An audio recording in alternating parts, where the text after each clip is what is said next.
ಚೇತನ ಕಾರ್ಯಕ್ರಮದಲ್ಲಿ ಇವತ್ತು ಎರಡನೇ ದಿನ.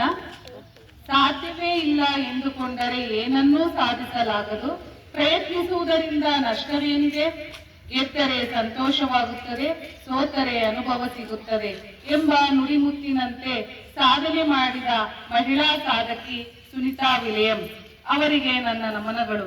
ಈ ದಿನ ಸಚೇತನ ಕಾರ್ಯಕ್ರಮದಲ್ಲಿ ಸುನಿತಾ ವಿಲಿಯಮ್ಸ್ ರವರ ಬಗ್ಗೆ ತಿಳಿಯೋಣ. ಸುನಿತಾ ವಿಲಿಯಮ್ಸ್ ರವರು ಸೆಪ್ಟೆಂಬರ್ 19, 1965ರಂದು ಅಮೆರಿಕದ ಓಹಿಯೋದ ಯೂಕ್ಲಿಡ್ನಲ್ಲಿ ಜನಿಸಿದರು. ಸುನಿತಾ ವಿಲಿಯಮ್ಸ್ ಇವರು ಅಮೆರಿಕದ ನೌಕಾದಳದ ಅಧಿಕಾರಿ ಮತ್ತು ಖ್ಯಾತ ನಾಸಾ ಗಗನಯಾತ್ರಿ. ಸುನಿತಾ ವಿಲಿಯಮ್ಸ್ ತಂದೆ ದೀಪಕ್ ಪಾಂಡ್ಯ ಗುಜರಾತ್ ಮೂಲದವರು ಮತ್ತು ತಾಯಿ ಉರ್ಸ್ಲಿನ್ gonna Pandya. 1987ರಲ್ಲಿ United States naval ಅಕಾಡೆಮಿಯಿಂದ ಭೌತಿಕ ವಿಜ್ಞಾನದಲ್ಲಿ ಬ್ಯಾಚುಲರ್ ಆಫ್ ಸೈನ್ಸ್ ಮತ್ತು 1995ರಲ್ಲಿ ಇಂಜಿನಿಯರಿಂಗ್ ಮ್ಯಾನೇಜ್ಮೆಂಟ್ನಲ್ಲಿ MS ಪೂರ್ಣಗೊಳಿಸಿದರು. 1998ರಲ್ಲಿ ನಾಸಾ ಗಗನಯಾತ್ರಿಯಾಗಿ ಆಯ್ಕೆಯಾದರು. ಇವರು ಬಾಹ್ಯಾಕಾಶದಲ್ಲಿ 4 ಬಾರಿ ಬಾಹ್ಯಾಕಾಶ ನಡಿಗೆ ಮಾಡಿದ್ದಾರೆ.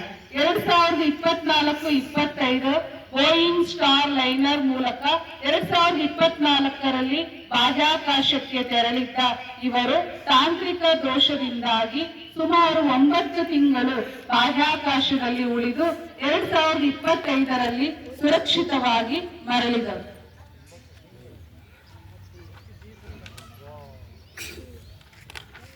'27 ವರ್ಷಗಳ ಅಮೋಘ ಸೇವೆಯ ನಂತರ ಡಿಸೆಂಬರ್ 2025ರಲ್ಲಿ ನಾಸಾದಿಂದ ನಿವೃತ್ತರಾಗಿದ್ದಾರೆ.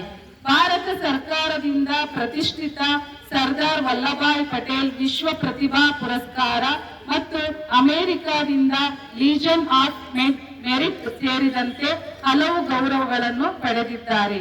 ಸುನಿತಾ ವಿಲಿಯಮ್ಸ್ ಅವರು ಹೆಲಿಕಾಪ್ಟರ್ ಪೈಲಟ್ ಆಗಿ ನಂತರ ನಾಸಾ ಗಗನಯಾತ್ರಿಯಾಗಿ ಬಾಹ್ಯಾಕಾಶ ಸಂಶೋಧನೆಗೆ ನೀಡಿರುವ ಕೊಡುಗೆ ಅಪಾರ. ಈ ದಿನ ಸಚೇತನ ಕಾರ್ಯಕ್ರಮದಲ್ಲಿ ನಮ್ಮ ಶಾಲೆಯ ವಿದ್ಯಾರ್ಥಿನಿ ದೀಪಿಕಾ ಅವಳು ಸುನಿತಾ ವಿಲಿಯಮ್ಸ್ ಅವರ ಒಂದು ಮಾಡೆಲ್ ಆಗಿ ನಿಂತ್ಕೊಂಡಿದ್ದಾರೆ. ಒಂದು ಸಣ್ಣ ಸ್ಕ್ರಿಪ್ಟ್ ಸಂಗೀತದ ಮೂಲಕ. Thank you.